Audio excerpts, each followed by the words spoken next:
However you want. It's alerts me to the fact that. Oh, you sit where you want. Don't worry about it. Sorry, you have our pile of coats and bags. All right, folks, we're back. Welcome back on Zoom and in person here from Concordia University's Fourth Space.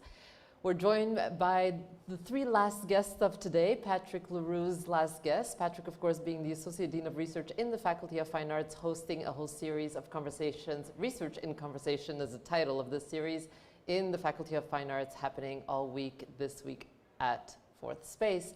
So without further ado, I'll pass it over to you, Patrick. Welcome back. Thank you, Anna. Welcome, everyone, and welcome to those of you joining us online or in the recorded sessions that you'll be able to consult online or in podcast format eventually. So as Anna mentioned, this is the third of 12 Research and Conversation talks. This morning we spoke to V.K. Preston and Ray Mansbach, a professor of history, assistant professor of history, and Ray, an assistant professor of physics. Now we move on to the realm of the social sciences writ large. It's really a pleasure to be sitting with you. We were just talking before starting about the fact that we've emailed, we've Zoomed. We've had so many Zoom meetings. And here we are in the flesh, in person, for this four-person conversation. I'd like to point out that from the start, from the moment Rebecca Ackman from my office, who's been really working extremely hard and diligently on preparing this, from the very first moment she reached out to you, you all responded, and it was everyone was CC'd. So we sensed there was a real conversation already happening. So basically, I'll try to stay out of the way and just ask a few questions and let you continue that conversation. Maybe, I guess we can start with presentations. So to my immediate right, Natalie. Natalie is a professor, an assistant professor and practicum director for the Interdisciplinary Studies and Sexuality program here at the Simone de Beauvoir Institute. You're an interdisciplinary feminist and sexuality studies scholar working on solidarity, kinship, and attachment with social movements and activist responses to war and gender sexuality-based violence. Previously to your presence here at Concordia, and that was what, 2018 or so pre-pandemic? 2018, Yeah, so you had the chance to get your bearings and to see people in person for 2 years before everything shut down. But before that, you were at the University of Pittsburgh. Before that, you were at Thorneloe at Laurentian. And you did your PhD in social justice education at OISE and the Women and Gender Studies Institute at the University of Toronto. Just to summarize, Natalie is working on responses to the Syrian refugee crisis and sexuality pedagogies in the contemporary classroom. But we'll dig into this a bit more in a few moments. But I will present, sorry, I've got so many papers here. And I've got your list of funding, which is very impressive as well, so I won't go over all of that. Océane. Océane Jasor is a critical feminist scholar in the Department of Sociology and Anthropology, where she's an assistant professor. She holds a PhD in Global and Sociocultural Studies at Florida International University, and her research centers on transnational and intersectoral approaches to the study of race and gender in an African context, and as we've seen from other articles as well, on the Caribbean context. Now, I'll just flash here, and we'll talk about that as well in a few moments. The funding has been quite impressive as well, most notably, and we we decided not to talk about this now, but I will mention it, the Queen Elizabeth Scholars Program grant, which is an important grant on gender equality and the decolonization of knowledge. This is a transnational collaboration between West Africa and Canada. And last but not least, Nalini Mohabir is an associate professor in geography, planning, and environment. Nalini teaches in the fields of feminist and post-colonial migration geographies, and her research is primarily in the field of Caribbean studies with a focus on indentureship. I just mentioned the book in which Océane is a chapter, but this was actually a co-edited volume that Nalini co-edited with Ronald Cummings of McMaster University, titled "The Fire That Time, Transnational Black Radicalism and the Sir George Williams Occupation." And I'm a professor. I'm forever a student, so I've been taking notes and post-noting it. It's absolutely fascinating. It dives us into our own complex history here at Concordia.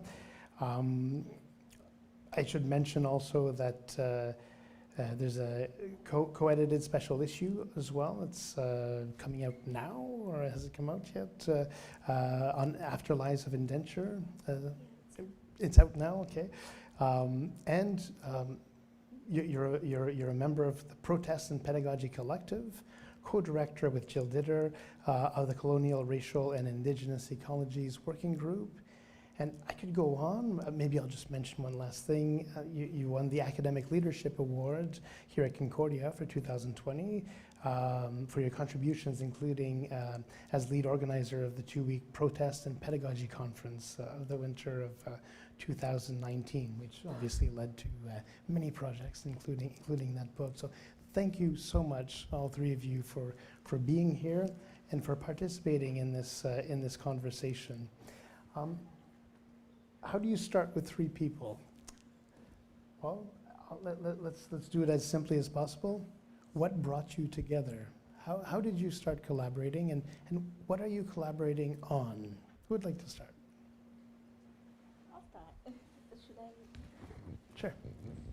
Is it on? So how did we start collaborating with each other? First of all, we share an interest and somewhat of a focus even in our research, which is transnational feminist praxis and transnational solidarity as well. So Natalie and I were actually, we started at Concordia in the same year, and so we quickly saw parallels because we were both working on transnational solidarity, feminist solidarity in particular. So we quickly saw that we had to work together. And so we have, after the pandemic, we have started doing that. And I started collaborating with Nalini because of protest and pedagogy. And actually, my involvement with protest and pedagogy has kind of opened up a second branch of research for me. So before, as you said, my focus was on African narratives, discourses, and but I am also from the Caribbean, right? Just like Nalini, and so, but I had kind of left that region for a second, and our collaboration did that. So that has a lot to say, about the possibility of transnational collaborations. I think that it can actually open up new avenues of research, new avenues of inquiries, and a new avenue of transformative work, which is what I've been doing with Nalini over the years. And then we together, well, I'll let her say more about that, but together we have, when research kind of intersects and when research merge and it develops in a very organic way, right? We had started with protest and pedagogy with the Sir George Williams affair, and we have continued, for me it was like almost a trilogy, but also we have opened up new avenues. So we have partnered we have also had a conversation with African scholars and Caribbean scholars in collaboration together, right? So that's South-South collaborative work. So I have brought my interest and my focus on the African continent, and with her work in the Caribbean, and that has kind of become open up a new avenue on Pan-African movements and Pan-African struggles and ideas, right? So in essence, that's what collaborative, transnational collaborations can do. I think that it can open up new avenues of research. What Right. do you guys think? I think one of the things that really excited me about collaborating with Océane and Nalini has been the shared orientation that we have towards our research. So even though we're working on different geopolitical and also kind of topic areas of focus, there's so much resonance between the kinds of approaches that we take to doing the research that we're doing, the kinds of methods that we use, the ways of thinking and developing projects that I think aligned our work with one another. We're not actively working on a single research project that's doing a sociological study or Right. a geographical study or a gender-based study specifically, but rather we're using the points of intersection across our scholarship as a way to open new avenues for the way we each think about our own research of building relationships, and I think that relationship building part is really essential. These collaborations have come out of relationships that we've built over our time here at Concordia, and I think the thing that excites me the most is the capacity of doing this kind of collaborative work as a model for building lifelong careers within institutions as well as across institutions, so that transnational focus is not only about the kinds of political work of thinking across geography, thinking across identity, thinking across differences, but also thinking about the sustainability of doing the kinds of work that we want to do right now, but also in the future through the kinds of relationships that we'll build that we hope will last over a long period of time. Thank you. And just to build on what you've both said, I think there's something really special about the practice of both Natalie and Océane that interests me, and that's the accountability to community. So in doing that kind of grassroots, transnational, but also grassroots feminist work, there's always an understanding that practice needs to be accountable to the women that we're in conversation with. And also there's a collaborative spirit that I think needs to be foregrounded as something that transnational feminism brings to the foreground. So a different way of doing scholarship that's not about the individual, receiving accolades or awards or having a monograph or so on, but really about the process of being in dialogue with each other. Right. And this dialogue is happening across research programs, across a research object. Can you talk a bit about how that dialogue is actually occurring, where that dialogue is occurring? Because you seem to each have your research, your individual research programs, but you're also talking across those programs. So where is this conversation happening? Is it happening in conferences? Is it happening in a dialogue, ongoing dialogue? I'm curious to know, because usually we sort of focus on collaborative research. Everyone sort of pitches in and works towards an outcome. But I'm hearing something more intangible, but also discursive and conversant here. Can you talk about that a bit? I think that what really is kind of the cement between the three of us is a willingness to enact change, positive change, and to highlight discourses or narratives that are often, obscured, hidden even. And so that has kind of been the roots of my relationship with Nalini, but also with Natalie, in that we, even though we have different research and we are not really doing joint research really, but on, well, not yet, but on, we link on the activist front. So, and also in community building. So in Protestant pedagogy, when I worked with Nalini, it was more about, you know, really being in touch with the community, making a difference, but also, you know, really highlighting the need for also critical and radical scholarship.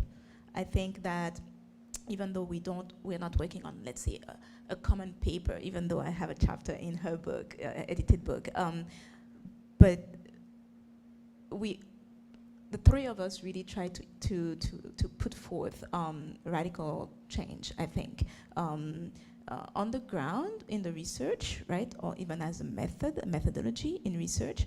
So for me, that's the essence of our collaboration. This critical commitment to social justice and to feminist theory. Right. Thank you.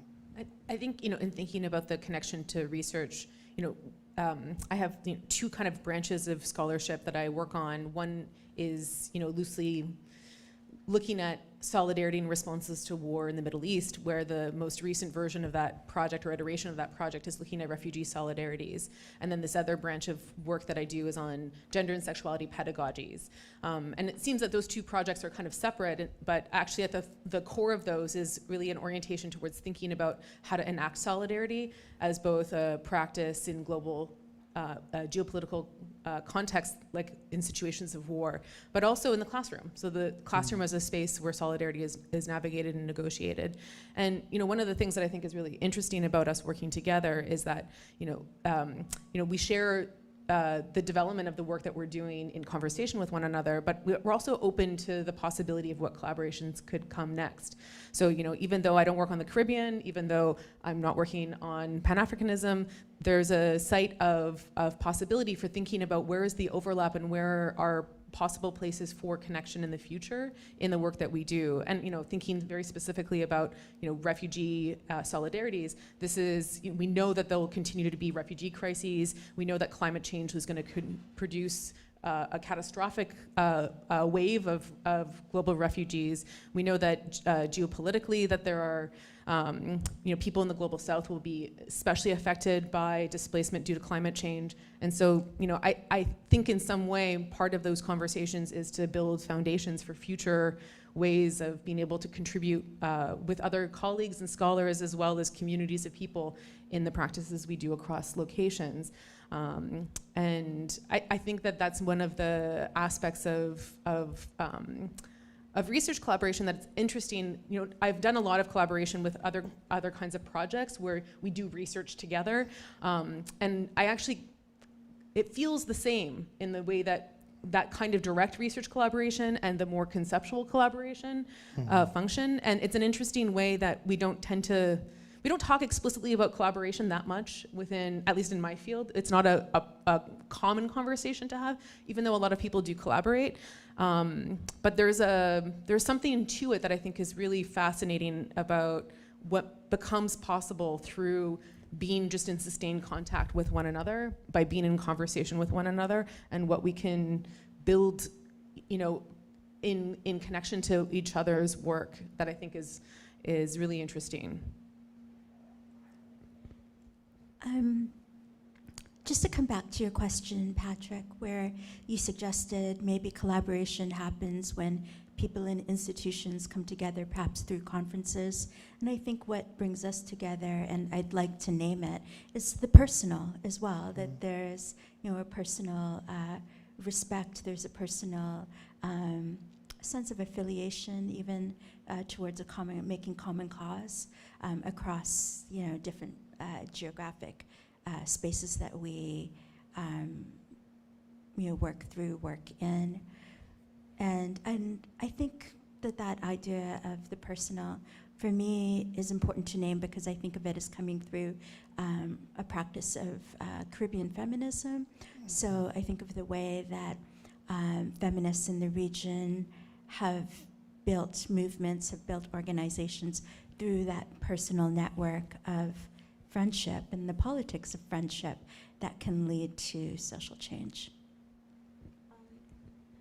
Let me just add to that because I think this is really important. It is actually a feminist methodology and a feminist practice to be emotive and to talk about emotions and friendship and this type of non-masculinist research. But it's important because it is through this friendship, trust, right, that you can actually talk about also your positionalities and difference. And it's important for, I think, for transnational solidarity that we don't at all costs seek inclusion and diversity and then just, being included, like assimilation and then a common goal, but that we can also trust each other through our differences. And then we can actually speak about our positionalities. And it is at the heart of transnational solidarity to really talk about that because it highlights, the importance of power and discourses at the heart of solidarity networks, right? And we'll talk more about that when we talk about transnational feminist praxis or transnational solidarity. But Nalini and Natalie made that point very clear that trust building and friendship are also at the core. Yeah, thank you. This is absolutely fascinating. I came at it obviously from the associate dean's perspective, and how are you leveraging this collaboration for grant making and research, and you've countered with something richer and deeper. I think it's a community of spirit, and I'm really happy that you're sharing this with us. Océane, you mentioned the notion of transnational solidarity. Could you unpack that for me? Sort of coming out of your field, what does that mean exactly, and how does it deploy itself within academia? Okay, I'll start with the first part of the question. So in my research, I really have two key areas of inquiry: transnational feminism and then globalization and development studies.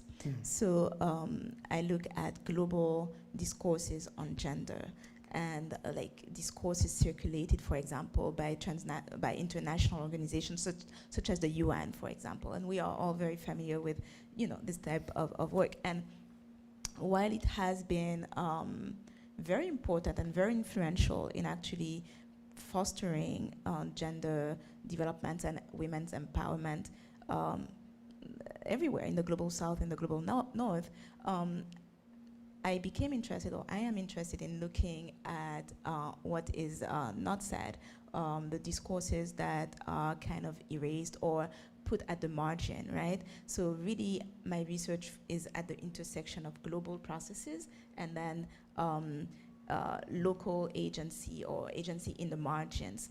And that's how I think of the transnational.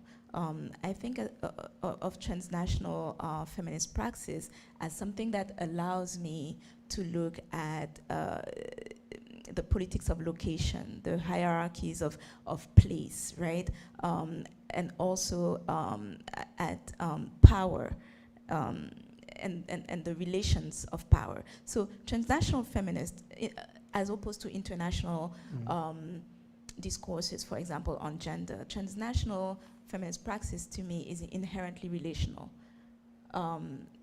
It speaks about power relations, the exclusions, the omissions that are obscured in the creation of solidarity networks, right? It looks at the discourses that are erased, effaced, or made invisible, and those that are made authoritative. And I think that Jackie Alexander and Chandra Mohanty, who influenced me a lot and a lot of my work, call that the epistemological contract that we need to break. It's an epistemological contract that makes knowledge or knowledge producers authoritative in comparison to others that are made invisible. And so in a lot of what we do or what I do, I want to look at this type of renegotiations and the messy dynamics that are just right between the global, the national, and the local, and the type of discourses that are created because out of that those messy dynamics. So the transnational, to answer the question, is messy, but I think that it's its greatest strength, and it opens up a lot of possibilities to be critical, to inform new knowledge, right? And to do also creative work in that messiness. Yes. So. Thank you. Okay.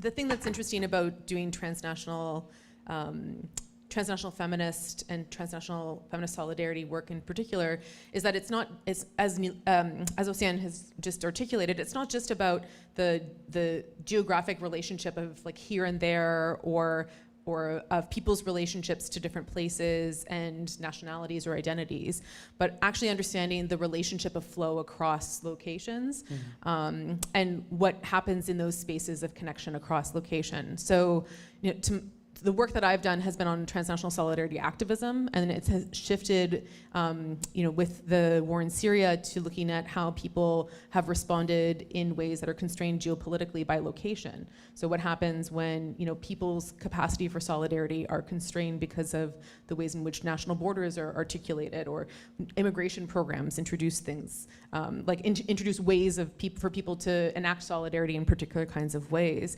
But I think what's essential in the transnational feminist approach to this is not simply looking at the global, but thinking about the interrelationship and the interconnected role of our social locations here and elsewhere, and what happens in our social locations in our positioning here. So for example, here in Montreal, Jojage, right. And also elsewhere. What happens when we go to another place? What are the relationships that we build with people elsewhere? What happens when we bring colleagues or scholars or activists from elsewhere here? How do we build those relationships in ways that are ethical? How do we think about the power relationships between our social locations? And what are our ethical responsibilities to thinking about the practice of building collaboration, not only through in some way building relationships that are friendship based, but also thinking about our role as being complicit and our role as accomplices in the structures of how people are trying to make sense of their lives and trying to organize and enact change in the lives that they're living. So that's, I think, an orientation that the three of us really take with the work that we do, I think. We're not using the language of like we are research collaborating, but I think one of the things that we're pretty certain that's going to come out of this collaborative work is going to be shared writing together. That I think we will eventually write about our process, about our methods, about our ways of thinking, and the way in which we've tried to mobilize the theoretical frameworks that guide our work and research with the actual praxis and practice of what we do in the scholarship as well as the community building ties we generate. Like I really think that relationship part of relationship building part is essential for really the survival of scholars who are racialized and who are women within institutions, to be able to build connections that can allow us to find places for support, for networks that support and sustain us, so that we can know who to contact when we need to have more access to help to navigate something that we're confused about, whether it's an expense report or a political context of something that's happened in the world, and trying to grapple with what we do in the classroom with that or otherwise. Thank you. I guess when I think of transnational feminist practice, I think of what I've learned from my mentor, Ndaye, the late Ndaye, whose collection of writings was recently published by Alyssa Trotz through Pluto Press. The point is to change the world. And in that book, in the introduction, Professor Trotz writes, quoting Ndiaye, how can we organize to live? And that's a conversation that I feel I've come back to time and again with Ndiaye over the years, and then I think that we'll be exploring in more depth in that context. So Ndiaye was a feminist and political activist in Guyana who was one of the founders of Red Thread, a grassroots feminist organization. And I came to her because I was also understanding transnational feminism as a way to think across the cleavages of division left over from colonial rule. So one of the things I was thinking about when I first met her was the 1964 massacre at Wismar village, of killing, rape, and the burning of property of Indo-Ghanese villagers, and how do we make sense of something that is still a difficult history to talk about, and how do we understand it to create an alternative future of that elusive idea of what independence represented. And so in thinking through transnational feminist practice with her, what she allowed me to understand was that, and again, paraphrasing from the book, that to think through what the potential of the Caribbean region offers, what revitalization might look like in the Caribbean, that it's necessary to go back to the past, whether that past is to think about slavery and indentureship, or to think about more recent concerns such as the Grenadian Revolution, but that the past and present is not as distant as we think it is, and that also Caribbean diaspora and people who live in the region are also not as distant. And so in coming together with Natalie and Océane, I think that this collaborative process, which we're at the beginning stages of, will also allow us to think about these questions of, how do we think through difficult histories, difficult contexts, difficult, vantage points that we have from our positionality, towards maybe not, solidarity might be a little too hopeful in some cases, maybe not, but to think about the complexities of that. Right. Thank you. So you've given me I think a very clear and nuanced portrait of your philosophical approach, your theoretical grounding, and some initial action items as well. How would you say transnational feminist practice looks like in Montreal specifically? Maybe at Concordia, just a few examples of things you have done, that you're working on, that you'd like to implement as well.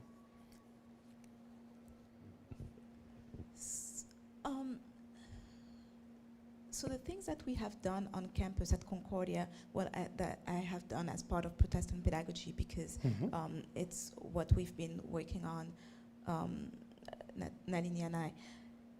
It prompts me to really reflect on the divide between, academia and an activism, and it's something that transnational scholars also have talked about.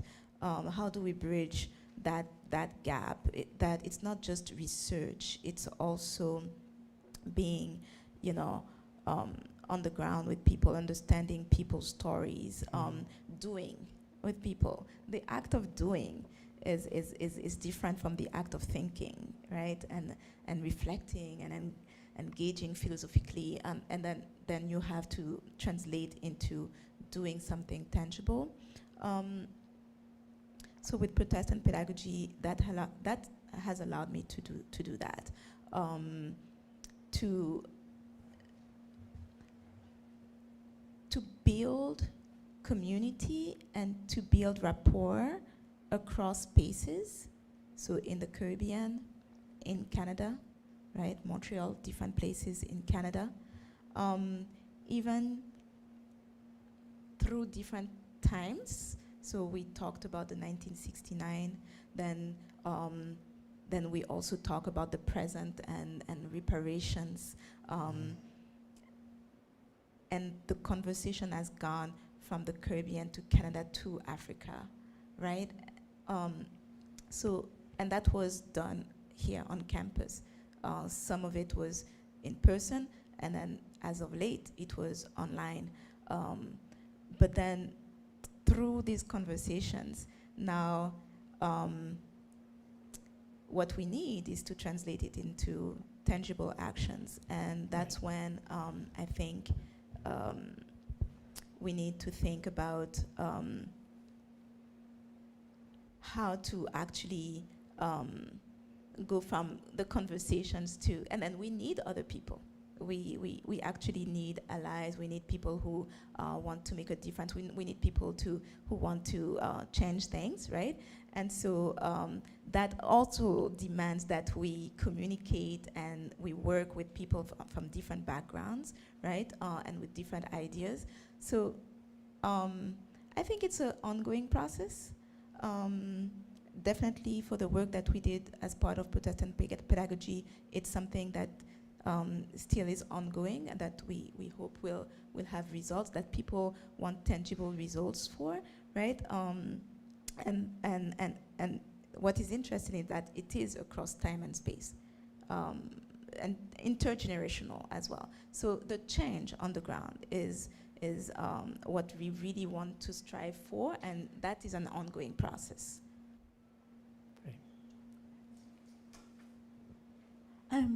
Just to build on that, I guess, and to contextualize it. So we came together for the 50th anniversary of the 1969 occupation of what was then Sir George Williams University, of course the campus that we're on, and then afterwards the name changed to Concordia University.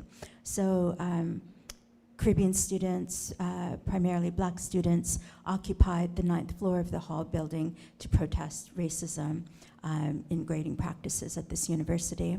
And that event had transnational implications in that, well, it helps us to understand the site that we're on as a transnational space. Montreal is linked to the Caribbean because in addition to that protest the year before, the Congress of Black Writers happened in Montreal. For example, the Pan-Africanist scholar Walter Rodney attended that event. And the Jamaican government took the opportunity then to ban him while he was here in Canada. That decision had a ripple effect. In Jamaica, there was the so-called Rodney riots that then occurred when students in Jamaica protested Rodney's ban. And then, the zigzagging that happens as a part of transnationalism. So if we think about the Sir George Williams occupation, students, there was the infamous Trinidad 10, the students who were, so there were 97 students arrested, 10 Trinidadian students faced very grave charges, including arson. They were about to stand trial, and Trinidadian students in Trinidad at the University of the West Indies organized protests to support them. Those protests were against Canadian interests, such as the local banks that were predominantly Canadian-owned. It was also against the Canadian Governor General. So we see the way that Montreal is, and this university in particular, is a transnational space. And what that allowed us to do in our own work was to think about then, what does the university represent? In terms of, so if we think about the university and that kind of, in the way that knowledge and disciplines are organized, perhaps along similar colonial lines, and what does thinking about it as a space that holds the potential for liberation that travels transnationally, what that might mean for the way we enter into spaces of knowledge, the way we might reorganize knowledge, the the way we might use that knowledge to liberate.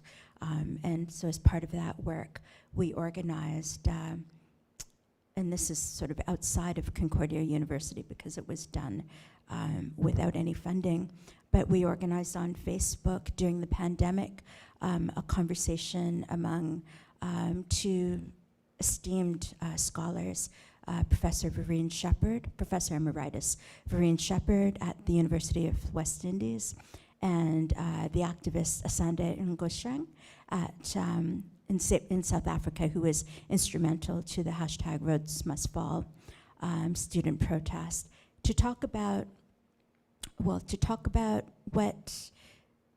Vereen Shepherd memorably described as, when she thought about the role of universities in protest, as, I think she said, we're building an army. And so what she meant by that is that the University of the West Indies in particular comes out of independence, comes out of the project of building the nation for a different alternative future than what the trajectory of colonialism confined us to. And when she said that, I thought of, there was an article like 20 years ago in the Ottawa Citizen, but I remember it because there was such a interesting turn of phrase it was an op-ed piece where, in response to women's studies, the columnist thought that women's studies was getting all this funding from universities, which I think we can all laugh about. He referred to women's studies scholars as building the formidable feminist war machine. And so and I think that when I think of what Vereen Shepherd was saying in that we're building an army, what does it look like to build this kind of transnational feminist practice across borders towards this project of liberation that we're scaling up through these dialogues across, across the global South, and also hopefully opening up to an audience here as well in the diaspora and beyond.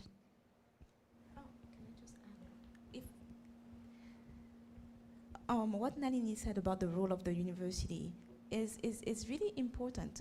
We also collaborating on something that will bring West African scholars, right, from Ghana and from Senegal, and just thinking.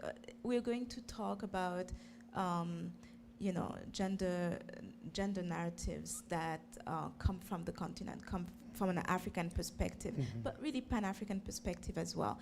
But then, and so the role of the university is really to enhance and to give a voice, I think, to critical discourses and transnational, this type of transnational solidarity networks, right?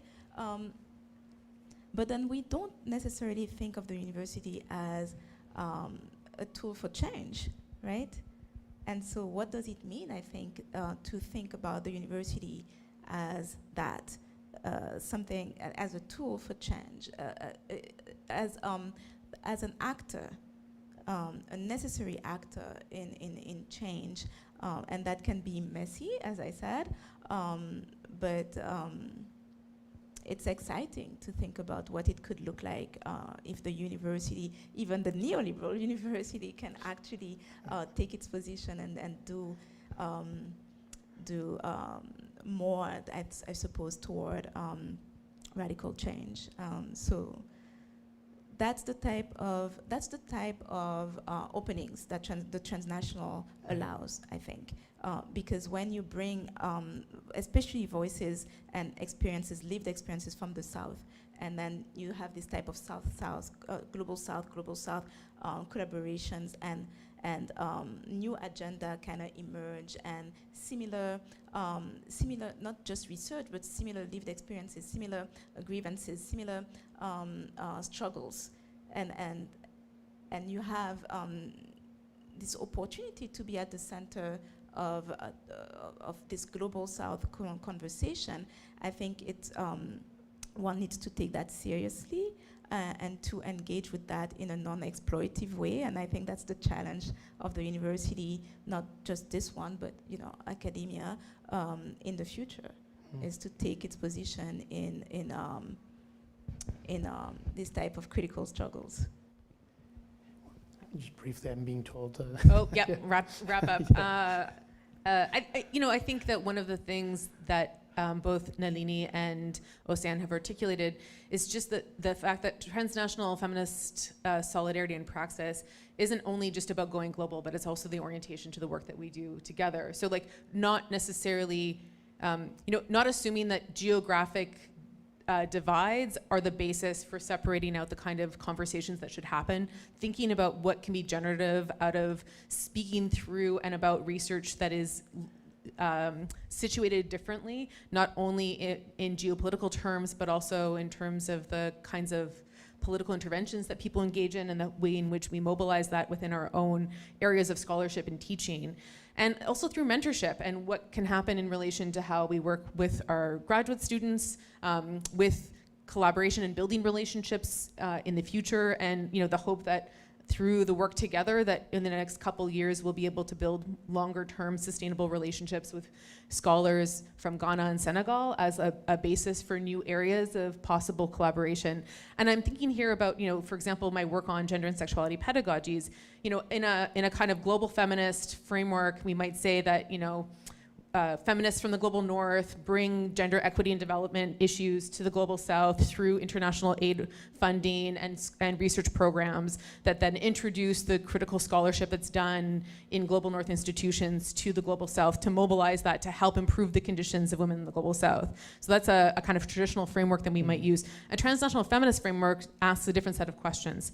How has the legacy of colonization impacted the way in which gender and sexuality are articulated and experienced within geopolitical contexts across the world? What are indigenous forms and orientations towards arranging ourselves, and where are points of intersection and points of friction or divide? And instead of shying away from those sites of possible conflict around how we interpret or understand gender and sexuality, to really try and grapple with that and grapple with what shapes those differences and why they might be important in one context versus another. And so I think that orients the work that we do together, it orients the work that we do separately, and it orients, I think, the work that we want to do in the future in, I think, pretty concrete terms, actually, even though we've been speaking very, very abstractly in some ways. It grounds the practice of doing the scholarly networking, the scholarly research, the scholarly writing, the discussions and the dissemination. Thank you so much. This has been an amazing learning experience. I was to conclude with a question, which I'll ask, but you've answered it. What transformations can solidarity initiatives by BIPOC women bring? Well, you have clearly demonstrated a number of them. Thank you for presenting a very sustainable, cohesive, and activist model that can exist in the university. We're all out of time, and I sincerely regret this. I feel like we've only just started, but let's say this is the first of many conversations. Thank you.